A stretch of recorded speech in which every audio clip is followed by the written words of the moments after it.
Vamos conversar hoje um pouquinho mais sobre um tema novo, de certa forma, que é a relevância da questão federal.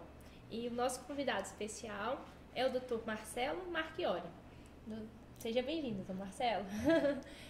Vou falar um pouquinho do currículo dele. Ele é mestre em Direito pela Universidade de Brasília, assessor-chefe do Núcleo de Gerenciamento de Precedentes e de Ações Coletivas do STJ.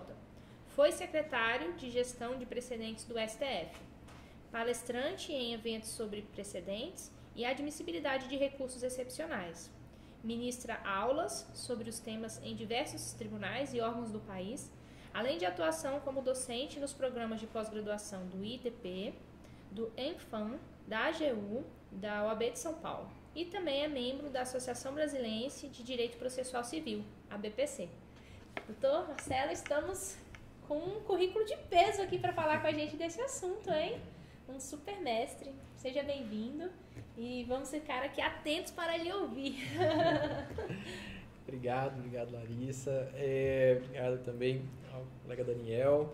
Só mesmo parabenizando primeiro esse projeto. Aqui vou colar um pouquinho, Larissa, mas do Instituto Brasileiro de Recursos e Processos nos Tribunais Superiores. Então, parabéns mesmo por essa iniciativa, que traz assim um bate-papo muito técnico, um bate-papo em que nós possamos ali atuar realmente com os temas relevantes, né? Sendo repetitivo aqui no meu assunto, né? E pela leitura, obrigado pela leitura do meu currículo, assim, só falar que é um tema que eu acredito muito, sabe? É um tema que eu busco alinhar tanto em estudos acadêmicos como na prática. Então, tenho 18 anos de Supremo, de STJ, então fico lá e cá, no Supremo, no STJ, atualmente estou no STJ, e num momento muito especial, que é o da relevância da questão federal. Lá no Núcleo de Precedentes, hoje, representa mais de 70% das afetações a ritos repetitivos, parte do trabalho que é realizado no Núcleo de Precedentes, presidido pelo ministro Rogério Schietti, em que nós podemos ali, com um trabalho de gestão, identificar matérias e processos repetitivos, relevantes, e por meio de despacho do ministro Rogério Schietti, sugerir a afetação. Criamos um procedimento no STJ para isso, já nos preparando para a relevância da questão federal, que é o nosso grande sonho de consumo, e quem tiver curiosidade, artigo 256 e seguintes do Regimento Interno traz toda a regulamentação desse procedimento de trabalho, com prazos para o ministro propor afetação e um plenário virtual também de afetação.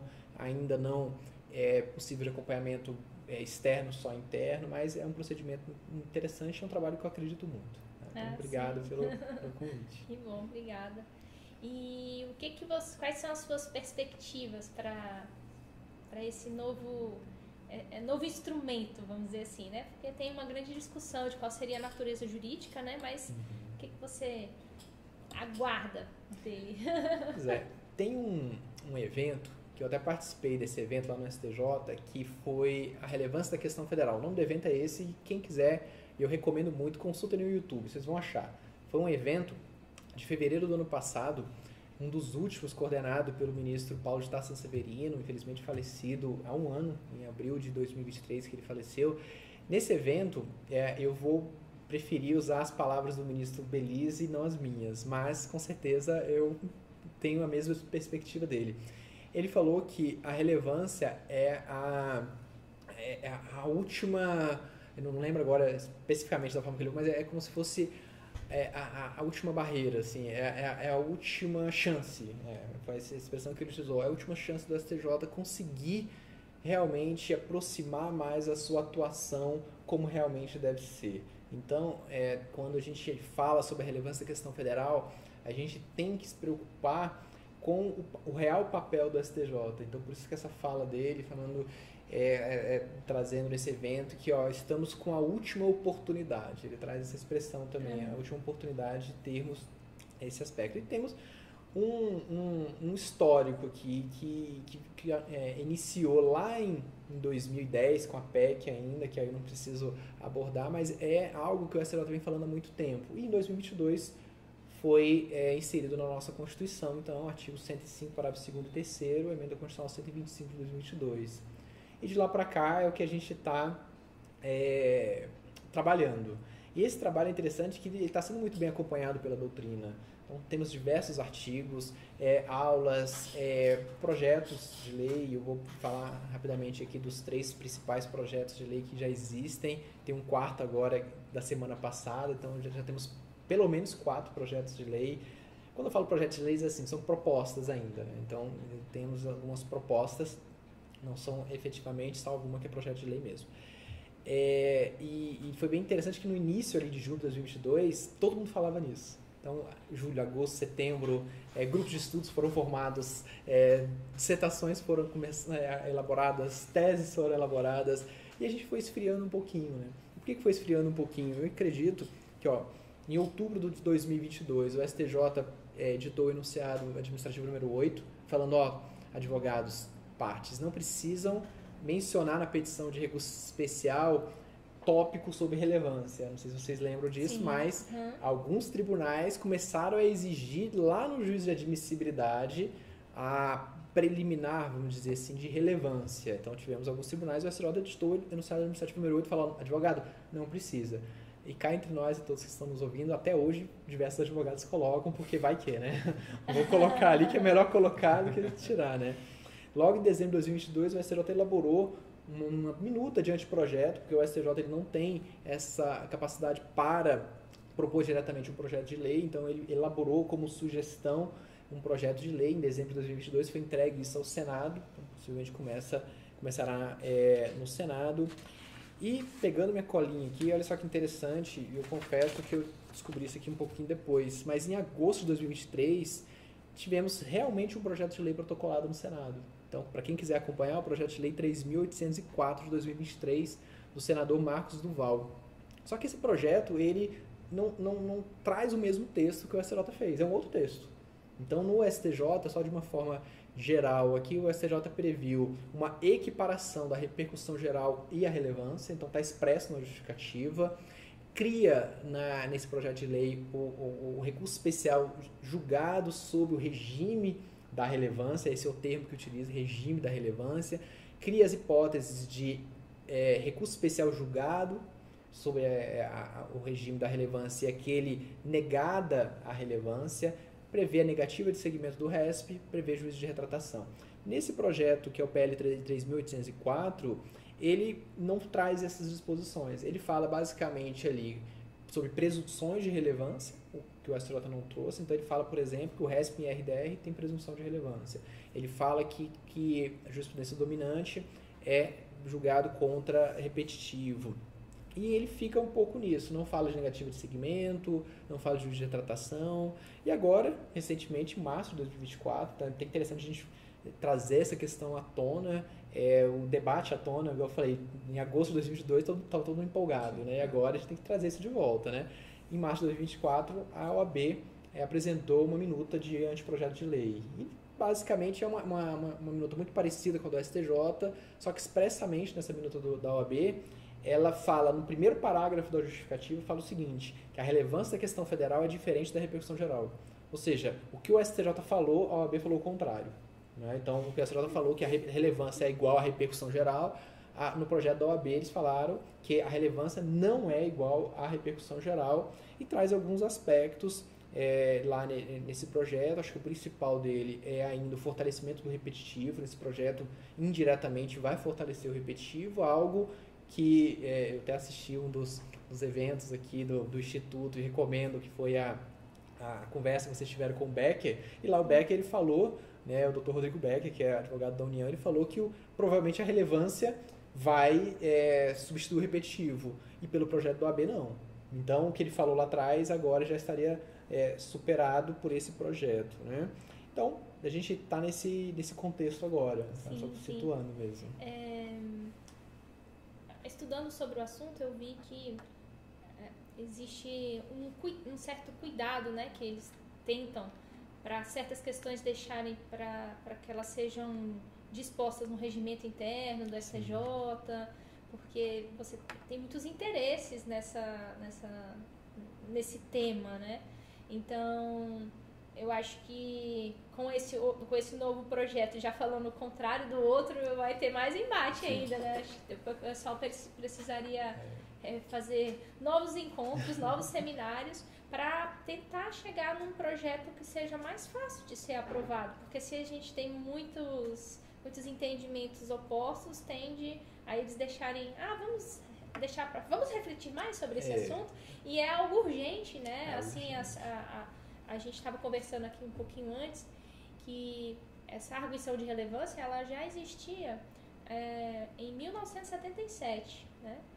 E o STF, na época, não existia o STJ, era o STF que julgava as questões federais. O STF já tinha essa preocupação com o número de processos que tinha, ou seja, mais de 40 anos atrás já existia a arguição. Aí veio a Constituição de 88, retiraram porque diziam que não estava de acordo com os princípios democráticos da Constituição de 88. Então, aí agora, depois de 20 anos, né, da repercussão geral no STF, a gente está conversando sobre a arguição de relevância no STJ. Então, é muito tempo, né? Eu fico assim, poxa, eu queria tanto ver isso implementado. Será que eu vou estar advogando ainda?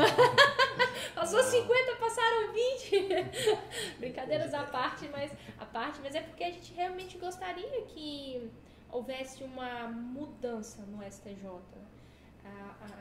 Nas nossas conversas iniciais, a gente estava falando que no papel de advogado, hoje em dia, a gente tem bastante dificuldade de conseguir despachar os processos com os ministros, despachar com os assessores. Eles têm ele vai saber muito melhor do que eu os números, mas mais de 400 mil processos lá a serem julgados. E acaba que tudo, eles precisam bater as metas e rápido, tem que ser rápido, só que essas questões que a princípio terão a relevância, elas precisam ser julgadas com mais calma, com mais cautela. Tem que segurar um pouquinho, né? Com certeza. Eu achei muito interessante que você trouxe os números do ano passado, quantos repetitivos foram julgados e os outros processos em geral. Você pode passar essas informações para a gente? É bem interessante, assim, sobre os números, porque a relevância sempre está muito relacionada a números, né? E aí a gente tem que tomar cuidado só a forma que a gente vai interpretar isso. Porque, infelizmente, ainda tem alguns que acham que a relevância só vai servir para o STJ se livrar de trabalho. E não é isso. A ideia não é essa de forma alguma. O STJ não está pensando isso, sabe? Então, não é esse o objetivo, se livrar de trabalho, se livrar de processos, né? E até o número que você trouxe de 400 mil processos pendentes é perto, 330 mil. Então, se não for relevância, a gente vai chegar nos 400. E aí eu dou um dado bem interessante, que foi agora divulgado pela ministra Maria Tereza, né, a nossa presidente lá do STJ, que o STJ fez agora 35 anos. O STJ foi criado em 88, mas ele efetivamente foi criado em abril de 89, né? Então 35 anos agora. E no evento dos 35 anos, que eu recomendo também, está no YouTube, então, pessoal, ela falou, isso foi feito um cálculo técnico dentro do STJ, e pelo cálculo que foi feito no STJ, com alguns cenários, em 2035, o STJ vai estar com acervo de 1 milhão de processos. Então, o cálculo é esse, apresentado institucionalmente pelo STJ, pelo seu presidente, né? E aí, a gente tem que identificar um outro ponto também que você falou que é bem interessante, isso é a questão do regimento interno. Nesses projetos que eu falei aqui, nos 3 projetos, e tem um quarto também que eu não falei ainda, mas nesses 3 projetos, o do STJ e do OAB tem um ponto em comum, que é a questão do regimento. Então, os dois falam que caberá ao STJ regulamentar. Então, os dois estão de acordo nisso. Só o projeto que já foi encaminhado pelo senador Marcos Duval, que não tem essa previsão lá, mas eu acho que é uma decorrência lógica de ter, né? Então, vai ser muito importante essa questão do regimento. E eu não acho, Larissa, assim, que está tendo um embate. Eu acho que está faltando, acho que você até usou essa expressão, né? Talvez a gente precisa sentar numa mesa igual a gente está aqui, né? OAB e STJ, e conversar. Aparentemente dá uma grande impressão que os dois estão falando a mesma coisa de uma forma diferente, sabe? Então, eu acho que precisa só a gente sentar e explicar. É bem interessante e tenho certeza que todos têm essa percepção. Se alguém aqui for estudar a repercussão geral só pela Constituição e pela lei, me desculpe, mas você não vai entender nada. Você não vai entender o que é repercussão geral só lendo a Constituição e lendo a repercussão geral. Você vai ter talvez uma ideia do que é. Se você lê a Constituição, a lei e o regimento interno, você vai saber muito mais, mas ainda não vai saber tudo. Por que eu estou falando isso? Porque a repercussão geral, assim como eu entendo que deve ser a relevância, é algo prático, vai ser algo do dia a dia. Isso o Supremo construiu a prática da repercussão geral hoje. Se você lê Constituição, lei e regimento, você não vai entender como que é. É comum, gente, chegarem para mim, eu dou aula sobre repercussão geral, perguntarem, Marcelo, a repercussão geral como que é? Geralmente a pessoa pergunta como é que é, acho que eu fico um pouco com vergonha, porque tem 20 anos, na verdade, 20 anos da emenda 45, mas regulamentado mesmo tem 17, porque o Supremo só falou que começa a partir de maio de 2007, foi um marco que o Supremo trouxe, mas você tem razão que foi em 2004, 20 anos sim.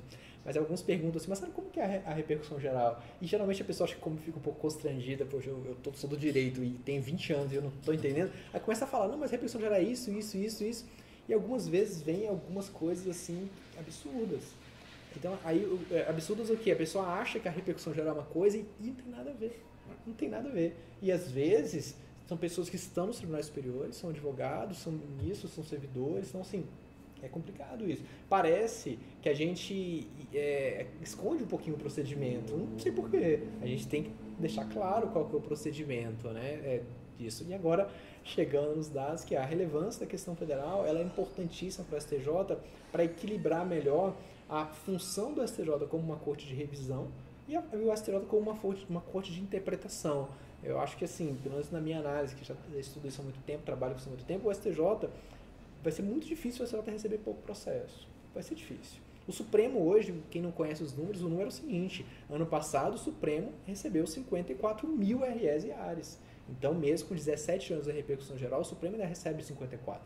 Já recebeu 126 mil em 2006, com a perspectiva, RS que eu estou falando, RS e ARES, com a perspectiva de sempre crescer. A repercussão geral quebrou a curva. Por quê? Porque a gente precisa de um equilíbrio entre essa corte de revisão e a corte de precedentes. Ano passado, o STJ proferiu 608 mil decisões em 434 mil processos e julgou somente 30 repetitivos. Então, o que a gente visualiza, assim, a corte de revisão, ela está muito desproporcional em relação à corte de interpretação. Marcelo, qual que é o número ideal? Não sei, eu tenho uma perspectiva. A gente do direito é ruim pra caramba de números, né? Mas eu tenho uma ideia aí, assim, pelo menos 10 vezes a gente precisaria de mais temas. Então, se são 30, 300. Eu tô chutando assim, com alguma ideia eu consigo justificar isso aqui, porque eu estou trazendo esse número de 300 para vocês, consigo justificar. Mas alguns, quando eu falo 300 temas por ano, repetitivos, alguns assustam. Eu falo, não, você tem que assustar com 600 mil decisões proferidas, não é com 300. Eu não estou falando 300 mil temas, eu estou falando 300. Então, assim, é complicado? Não. É difícil a gente pensar nisso hoje, né? Mas a gente tem que pensar que o STJ, ele é diferente do Supremo em alguns aspectos. O STJ, ele tem, na verdade, dentro dele, 4 tribunais. Não sei se vocês conseguem perceber isso. A gente tem um STJ de direito público, direito privado, direito criminal, e tem uma corte especial que trata de questões que são comuns entre as seções. Isso é importante a gente perceber. A gente tem falas sobre isso, mas a gente não tem muita explicação sobre isso. Por exemplo, um RESP de uma matéria tributária nunca será julgado pela segunda seção. Nunca. Ah, mas tem uma exceção, isso aqui. Não tem. Se acontecer, isso é um erro. Entendeu? Então a gente tem os tribunais. Então por que a gente não... Se a gente tem 4 tribunais dentro do STJ, por que a gente não consegue ter 300 temas? O Supremo, que é um tribunal só, ele consegue 50 temas por ano. E aí, o que a gente já teve? O Supremo já julgou 134 temas por ano. Então, é esse equilíbrio que eu acho que tem que ser feito, sim. Sabe? Eu refletindo assim, um pouquinho sobre o papel constitucional do STJ, ele tem um papel de suma importância, que é manter a nossa federação, né? Porque todas as questões federais que são julgadas, então, se você tem divergência do Tribunal do Piauí, de Santa Catarina, a princípio você vai entrar com recurso especial e cabe ao STJ pacificar o entendimento da legislação federal sobre aquela questão. Então, tem um papel muito importante dentro da federação. E da forma como ele tem atuado, proferindo 600 mil decisões, e a gente sabe, nenhum ser humano tem condições de analisar tantos processos assim e com cautela, né? E aí acabam que processos importantes, às vezes a gente usa essa expressão, eles são julgados no bolo, só que eles precisariam de ter um cuidado especial. E outros que às vezes estão só recorrendo para o recorrer, estão lá só atrapalhando, né? Então, acho que essa arguição de relevância, ela vem para resgatar esse papel constitucional do STJ. Porque na minha concepção como advogado, se continuar como está, cada vez mais ele vai se distanciando disso, porque são tantos filtros pro recurso especial. Então, você apresenta um recurso com base na linha C, alegando uma divergência. E aí, já tem... As decisões estão sempre buscando assim, não, você só citou ementa, você não conseguiu fazer a divergência direito, você não indicou o artigo da lei federal, ou às vezes tem até a divergência, mas ele, se não foi conhecido pela linha A, também não vai ser conhecido pela linha C. Você, poxa, calma, não é pra você. E aí, no final das contas, o que acontece? A gente tem decisões divergentes nos estados sobre uma mesma questão, o que não deveria acontecer. Então, eu acredito que com a arguição de relevância deve demorar um pouco, porque acho que o STF conseguiu assumir um papel da função constitucional dele no decorrer, né, como você falou, é algo prático, né, plástico que vai acontecendo, então deve demorar um pouquinho, mas a gente objetiva que esses projetos virem lei e que isso comece a valer o quanto antes, porque o quanto antes entrar na prática, a gente já vai conseguir verificar os efeitos, né? Eu estava falando aqui antes e já citei que a gente tem muita dificuldade para conseguir despachar as questões, e a partir do momento que você pega essas questões que são relevantes e elas são julgadas, e o STJ também não pode ter medo de julgar, né? Que a gente também estava conversando isso. Precisa ser julgado, mas você também abre para os amigos curiae, abre para a sociedade discutir aquele tema, né? Discutir de uma forma mais aprofundada, né? Pode fazer audiência pública, não tomar seguir o procedimento que for necessário, mas debater aquilo e julgar, bater no peito, né? E os ministros chegarem e falar, não, julgou e é assim, pronto e acabou.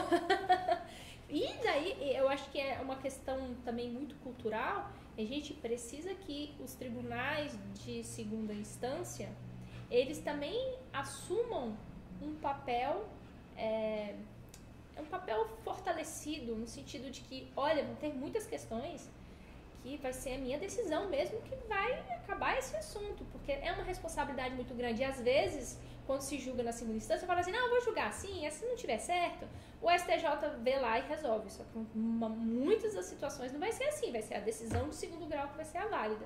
E aí também tem essa questão da cultura da segunda instância que precisa ser aprimorada. Então você vê que todo o nosso sistema, ele vai ser aprimorado com essa arguição, né?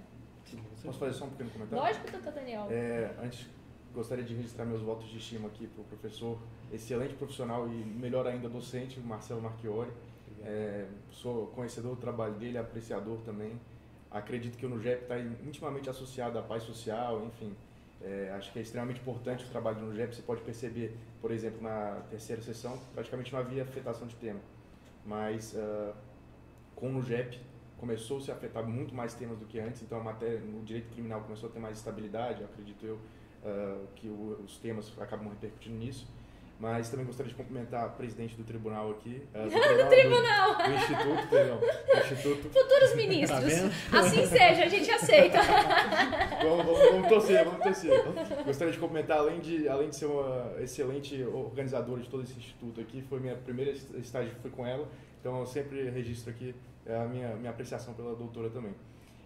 Mas uma questão que eu acho que é muito importante é que o STJ hoje, ele praticamente julga se preocupando com o caso concreto. Ele julga preocupando, e nem é a função, corrigir injustiça no caso concreto, em vez de fazer uma atuação preventiva, né? E para futuras ilegalidades, então pegar realmente aquele caso lá como pressuposto para você realmente pacificar uma matéria e até para o jurisdicionado saber, olha, essa conduta aqui eu não vou fazer ela porque você pauta a conduta do jurisdicionado conforme o precedente qualificado.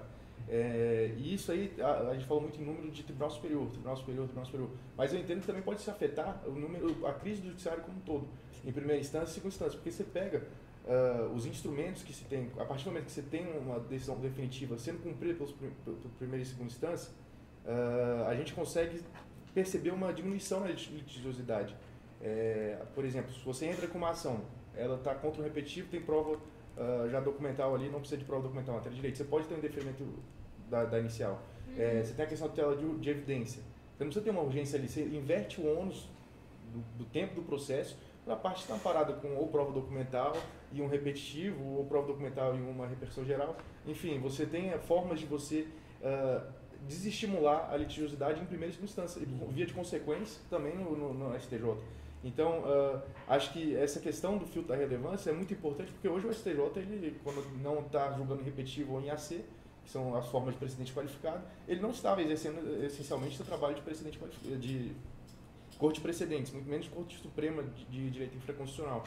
Então, acho que é muito importante o filtro da relevância para você também trabalhar, não na atuação no caso concreto, mas também para olhar para o sistema como um todo e prevenir a recorribilidade da questão toda hora no tribunal. Você realmente corrigir ali, pensar no prospectivo e retrospectivo. Então, acho que é muito importante, acho que o sistema como um todo se comunica com primeira e segunda instância, e a partir do momento que a gente tem essa mudança de cultura, às vezes a questão não é nem judicializada. O advogado já conhecedor de que aquela matéria não vai chegar, às vezes vai ser indeferida na petição inicial já, ele já fala por parte, olha, não faz sentido recorrer disso. Você só vai ter custas judiciais, eventualmente, se tiver atestação da outra parte, sucumbência. Então, eu acho que é bem interessante, que eu acho que a questão do precedentes qualificados é muito importante para você criar uma estabilidade jurídica, de fato, uma estabilidade jurídica. Com certeza. É bem interessante, você fala dos dois, acho que foi bem complementar, né? Você começou falando da federação, e há uma preocupação grande de alguns professores, né, de estudiosos do tema, falando do problema da relevância afetar a federação. Porque como assim o TJ do Piauí vai julgar e interpretar o artigo 50 do Código Civil diferente do TJ, por exemplo, da Paraíba? Não, a gente não pode, porque a gente não está acostumado a isso, a gente não está acostumado mesmo. E só puxando um pouquinho também o que eu falei anteriormente, assim, acho que você trouxe também isso, Larissa, que a prática, ela é importante. A prática, a gente vai precisar da prática para avançar nisso que para mim é um dos mitos. Então esse é um dos mitos, para mim, essa questão da federação. E tem outros mitos aí também. E a gente vai precisar da prática para ir superando elas. Então esse exemplo que eu dei, assim, que algumas vezes pessoas chegam para mim perguntando o que é a repercussão geral, porque ela não está ali na prática. E os números da repercussão geral são bem interessantes. Quem estava na presidência na época era a ministra Ellen Grace. Olhem depois o gráfico, está disponível no site Supremo, do número de temas de repercussão geral nos primeiros anos da repercussão geral. Vocês vão ver que são os maiores anos. E sabe o que significa? Que os ministros, eles tiveram um aspecto comportamental que eu acho que o STJ vai ter também, e eu estou sentindo que isso está tendo, que a relevância é a minha salvação. Abraçar mesmo. Abraçar. É virar para a repercussão geral e falar assim, ó, isso aqui tem que dar certo. Porque da forma que estava na Constituição e na lei, gente, não ia dar certo. Era um requisito individual de admissibilidade que está na lei. Se você lê o 1035, se você lê o anterior lá do código, que agora até fugiu qual que era o artigo anterior do 543, né? 543A, B, você via ali com um requisito. E o STF fez muito mais do que isso, sabe? Então, eu acredito muito que o STF precisa pegar essa experiência e a federação não vai ser abalada. Isso é um mito. Eu sei que tem vários bons doutrinadores falando sobre isso, mas isso é um mito. Então, a prática é interessante. Sobre a questão dos precedentes e a litigiosidade. Isso é um outro aspecto que se a gente for para, sei lá, Estados Unidos, Inglaterra, outros países que pensam também como um modelo de precedentes há muito tempo, eles não usam o precedente pensando na litigiosidade. Lá eles não entendem precedentes como um foco para combater a litigiosidade. A gente pensa, e tem que pensar mesmo, sabe? Os números nossos são de 80 milhões de processos. E aí tem outro mito aqui também. Alguns acham, não sei porquê, que esses 80 milhões de processos são processos individualizados. Vocês já ouviram falar que temos 80 milhões de processos, então temos 200 milhões de habitantes, então é quase um processo para cada 2 habitantes, não sei o que. Tem um cálculo desse. Nós do direito somos muito ruins de números, né? Claro que 80 milhões de processos a gente vai ter vários grupos internos. Vários ali que, por exemplo, é a União, vários que é o município, vários que é o plano de saúde X, plano de saúde Y. Então a gente tem blocos dentro desses 80 milhões. E o que tem de comum esses blocos dentro dos 80 milhões de processos? Questões jurídicas idênticas. Se temos questões jurídicas idênticas, a gente vai repetir julgando a mesma coisa várias vezes, ou a gente vai trazer segurança jurídica decidindo uma questão? Porque aí quando a gente começa a ter um sistema em que a gente decide definitivamente questões, a gente vai começar a tirar um preconceito que eu também acho equivocado no Brasil, que é vinculação para fora do judiciário. Hoje ainda é um tabu falar em vinculação do INSS, por exemplo, a uma decisão do STJ. É óbvio que o INSS está vinculado a isso, é óbvio que a Receita Federal está vinculada a um precedente do Supremo, é óbvio, mas a gente ainda, não, mas não está na lei. O que está na lei, na Constituição? É só a súmula vinculante que vincula a administração pública, mas isso não faz sentido no nosso sistema. E quem defende isso, não sou só eu que estou falando isso aqui, né? O professor Marinon, o professor Mantidieiro, eles defendem muito isso, que não faz sentido descumprir um precedente. E tem uma frase bem interessante que eles trazem no livro deles também, que é o seguinte, o livro deles ainda é da edição de 2014, ou seja, já tem 10 anos que eles estão falando isso.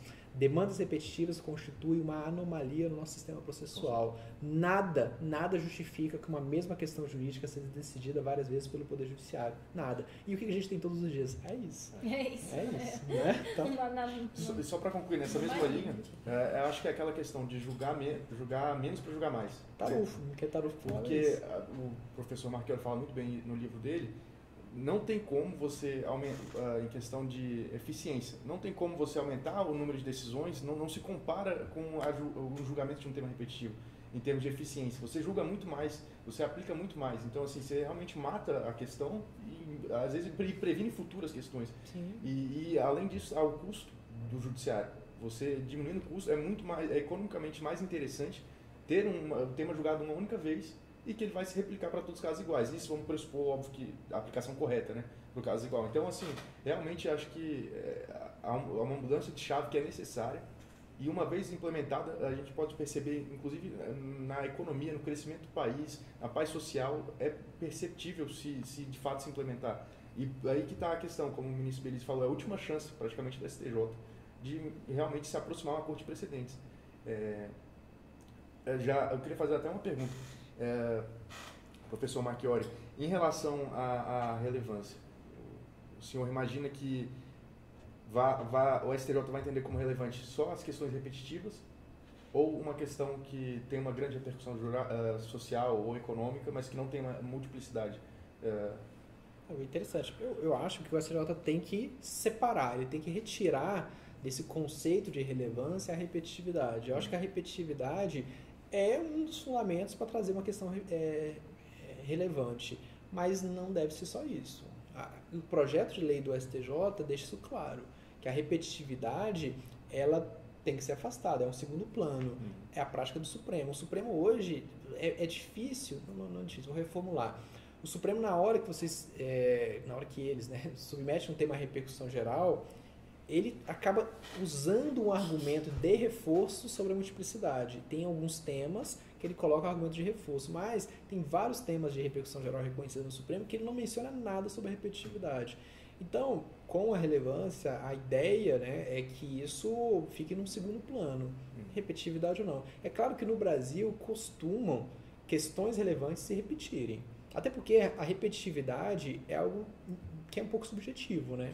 Para mim, 2 processos já tem repetitividade, porque eles se repetem, né? Então, 2 repetidos. Mas não, 10 é repetitivo, 100 é repetitivo.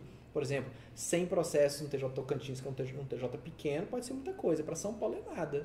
Então é muito relativo. E 100 significa o quê? Que existe no Tocantins. Mas se são 100 que interpretam o artigo 50, não existe isso em outro lugar, ou só Tocantins que interpreta o artigo 50 do Código Civil, por exemplo? Claro que não. Só que o Poder Judiciário não tem um sistema em que ele aperta um botão e vê assim, ó, eu tenho um mapa dos processos do Brasil. Não, a gente tem 80 milhões de processos, está lá, mas a gente não sabe o que está ali, não. A gente tem noção, né? A gente tem noção que é matéria do civil, inteligência artificial tal, aí, né? para fazer tudo isso, né?